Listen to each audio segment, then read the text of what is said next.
QTTLM and creation ఛానల్కు స్వాగతం.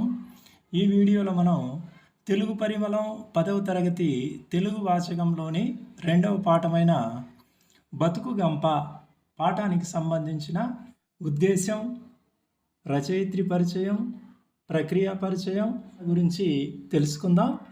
బతుకు గంప ఈ పాఠాన్ని మూలింటి చంద్రకళ అనే రచయిత్రి రచించింది.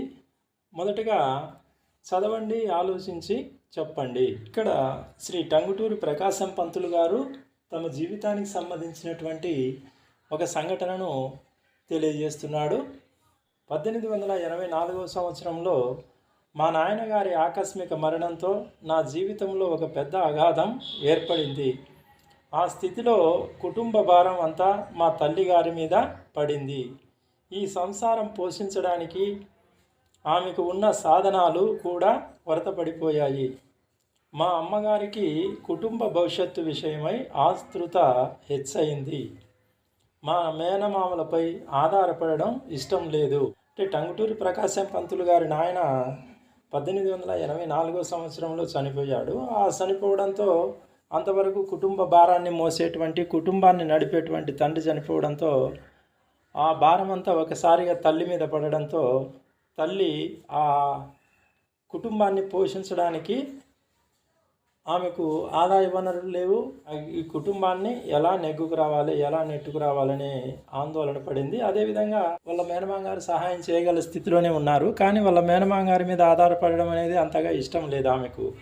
ఇంగ్లీషు చదువు చదివించాలన్న మా నాన్నగారి కోరికను సఫలం చేయాలని సంకల్పించుకుంది. వాళ్ళ నాయన ఈ టంగుటూరి ప్రకాశం పంతులు అదేవిధంగా వీళ్ళ చెల్లెలను, అన్నదమ్ములను ఇంగ్లీష్ చదువు చదివించి మంచి ప్రయోజకులను చేయాలని వాళ్ళ నాన్నగారు అనుకున్నారు. కానీ వాళ్ళ నాన్నగారు ఆకస్మికంగా మరణించడంతో ఆ కోరిక ఏదైతే ఉందో, ఈ పిల్లల్ని ఇంగ్లీష్ చదువు చదివించాలనే కోరికను నేను నెరవేర్చాలనేటువంటి తన భర్త గారి కోరికను ఈమె నెరవేర్చాలనుకుంది. అందుకని ఒంగోలులో హోటల్ పెట్టి వచ్చే ఆదాయంతో మా చదువు కొనసాగించడానికి ఆమె నిర్ణయించుకుంది. వీళ్ళది ప్రకాశం జిల్లానే కాబట్టి ఒంగోలులో హోటల్ పెట్టి ఆ హోటల్ ద్వారా వచ్చేటువంటి ఆదాయం ఏదైతే ఉందో ఆదాయంతో ఈ పిల్లల్ని ఇంగ్లీష్ చదువులు చదివించాలనుకుంది. ఆ రోజుల్లో పూటకుళ్ళ ఇల్లు పెట్టుకున్న వారిని సంఘంలో సులకనగా చూసేవారు. పూటకుళ్ళ ఇల్లు అంటే హోటలు. పాతకాలంలో పూటకుళ్ళ ఇల్లు అనేరు, ఈ కాలంలో హోటల్ అంటున్నారు. అలా హోటళ్ళు పెట్టుకునేవారు, బ్రతకలేక నానా ఇబ్బందులు పడేవారు అనేటువంటి ఒక భావన ఆనాటి సమాజంలో ఉండేది. కానీ ఒకరి కుటుంబం మీద ఆధారపడడం కన్నా నలుగురికి అన్నం పెట్టి జీవించడమే గౌరవప్రదమని మా అమ్మగారు నిర్ణయించుకుంది. కాబట్టి మనం బ్రతకలేనప్పుడు ఒకరి మీద ఆధారపడి బ్రతకడం కంటే మన అంతకు మనమే ఏదో ఒక జీవనాధారం చూసుకొని బ్రతకడమే మేలని ఆమె అనుకుంది. అందుకని ఎలాగైనా 4 కాలాల పాటు శ్రమపడి ఈ పిల్లల్ని ప్రయోజకులను చేస్తే తన కష్టాలు గట్టెక్కుతాయని ఆమె నమ్మకం. ఇది టంగుటూరి ప్రకాశం గారు తన జీవితంలో జరిగినటువంటి సంఘటన గురించి తెలియజేశాడు. ఇక్కడ ప్రశ్నలు ఇచ్చాడు. ప్రకాశం పంతులు గారి తల్లిగారికి ఎటువంటి పరిస్థితులు ఎదురయ్యాయి? వాళ్ళ తల్లిగారికి వాళ్ళ నాయన ఉన్నట్లుండి చనిపోవడంతో కుటుంబాన్ని ఎలా పోషించాలనేటువంటి ఆలోచన, ఎలా పోషించాలనేటువంటి ఆందోళన కలిగింది. ఆమె ఏం నిర్ణయించుకుంది? ఆమె ఒకళ్ళ మీద ఆధారపడడం, ముఖ్యంగా వాళ్ళ మేనమామ గారి మీద ఆధారపడడం కంటే కూడా ఒక చిన్న హోటల్ పెట్టుకొని దాని ద్వారా వచ్చే ఆదాయంతో జీవించాలని ఆమె నిర్ణయించుకుంది. పిల్లల అభివృద్ధి కోసం తల్లిదండ్రులు పడే శ్రమను గురించి చెప్పండి. ప్రతి తల్లిదండ్రి కూడా తాము ఎంతో కష్టపడుతున్నప్పటికీ వాళ్ళ కష్టాన్ని లెక్క చేయకోకుండా తమ పిల్లలు సుఖంగా ఉండాలా, తమ పిల్లలు బాగా చదువుకొని ప్రయోజకులు కావాలి అనేటువంటి ఆలోచనలో ఉంటారు. ఆ ఆలోచన కోసం, అది నెరవేర్చడం కోసం వాళ్ళు ఎంతటి కష్టాన్నైనా సరే భరిస్తారు.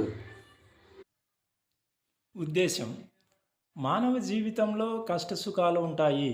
జీవితం అంటేనే కష్టాలు ఉంటాయి, సుఖాలు ఉంటాయి. కష్టాలు వచ్చినప్పుడు వాటిని ఆత్మస్థైర్యంతో ఎదుర్కోవాలి. కష్టాలు వచ్చినప్పుడు భయపడకోకుండా మనం వాటిని ఎదుర్కొని ముందుకు సాగాలి. మనకు ఉన్నంతలో తృప్తిగా జీవించాలి. మనకు కలిగినంతలోనే తృప్తిగా జీవించాలి. తోటి వారికి చేయూతను అందించాలి.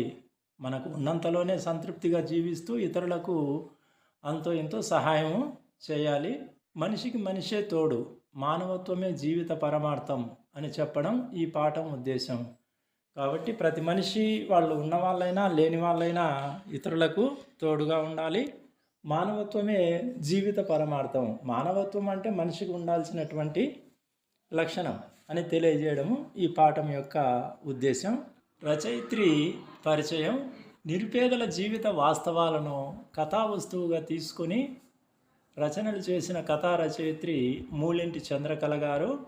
ఆమె చిత్తూరు జిల్లా అరగొండలో 1969 సెప్టెంబర్ 6వ తేదీన జన్మించారు. తండ్రి రాజగోపాల్, తల్లి విమలమ్మ. భర్త రామకృష్ణ గారి సహకారంతో కథలు, కథానికలు రాశారు. అందులో ఒక ప్రయాణం, బతుకు గంప, ఒక రైతు కథ ముఖ్యమైనవి. ఆమె రాసిన కథలు ఇవి. వీటితో పాటుగా భానుమతి రామకృష్ణ గారి అత్తగారి కథలకు, మునిమాణిక్యం నరసింహారావు గారి కాంతం కథలకు రేడియోలో ప్రసంగ వ్యాసాలు చేశారు. ఈమె 2004 సంవత్సరం డిసెంబర్ నెల 5వ తారీఖున 35 సంవత్సరాలకే స్వర్గస్థులయ్యారు. ప్రస్తుత పాఠ్యభాగం ఆమె కథల నుండి స్వీకరించబడినది.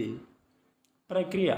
బతుకు గంప అనే పాఠం కథానిక ప్రక్రియకు చెందినది. కథానిక అంటే తెలుగు సాహిత్యంలో నేడు కథ, కథానిక అనేవి పర్యాయ పదాలుగా మారిపోయాయి. కథానిక అనేది వచన ప్రక్రియ. వ్యక్తి జీవితంలో ఒక ముఖ్య సన్నివేశాన్ని లేదా సంఘటనల మధ్య సంబంధాన్ని కళాత్మకంగా చిత్రిస్తుంది.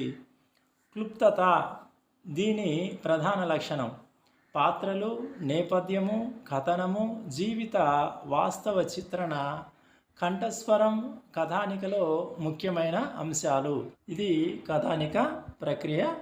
ఇది బతుకు గంప అనే పాఠానికి సంబంధించిన చదవండి, ఆలోచించి చెప్పండి పాఠ్యభాగ ఉద్దేశం, రచయిత్రి పరిచయం మరియు కథానిక ప్రక్రియ గురించి తెలుసుకున్నాం కదా. తర్వాత వీడియోలో ఇంకొక అంశం గురించి తెలుసుకుందాం. అంతవరకు సెలవు.